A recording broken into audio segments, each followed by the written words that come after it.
Foot গধূলি ধাৰাবাহিকখনৰ আজি নিশা হ'বলগীয়া এপিছডৰ প্ৰমো বৰ্তমান মুকলি হৈছে। আজিৰ প্ৰমোত বাৰু আমি কি দেখিবলৈ পাইছোঁ আহকচোন আমি অকণমান চাই লওঁ। আজিৰ প্ৰমৰ প্ৰথম ভাগতে আমি দেখিবলৈ পাইছোঁ অনুৰ দেউতাকে খঙত কৈ আছিল, পুৱাই পুৱাই মোৰ মূৰটো গৰম কৰি নল'ব।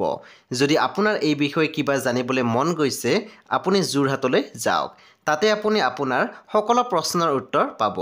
তাৰপিছত আমি প্ৰমোত দেখিবলৈ পাইছোঁ অনুৱে কান্দি কান্দি মাকৰ আগত কৈ আছিল, তুমি এগৰাকী চৰিত্ৰহীনা নাৰীৰ বাবে কান্দি থাকিব নালাগে, কৈছিলে নহয় মই ভুল কৰিলোঁ বুলি। প্ৰমৰ একেবাৰে অন্তিম ভাগত আমি দেখিবলৈ পাইছোঁ অনুৰ দেউতাকে দেৱৰ আগত কৈ আছিল, পাৰ যদি অনুক ঘৰখনৰ পৰা আঁতৰাই ৰাখিব লাগিব। তেতিয়া দেৱে মাত দিছে কি? সব অনুবানৱীসকল আজি নিশা 8:30 বজাত ৰং টিভিত আহিবলগীয়া ফুট গধূলি ধাৰাবাহিকখন খুবেই বেছি ইণ্টাৰেষ্টিং হ'বলৈ গৈ আছে। চ' আপোনালোকে চাবলৈ একেবাৰে নাপাহৰিব।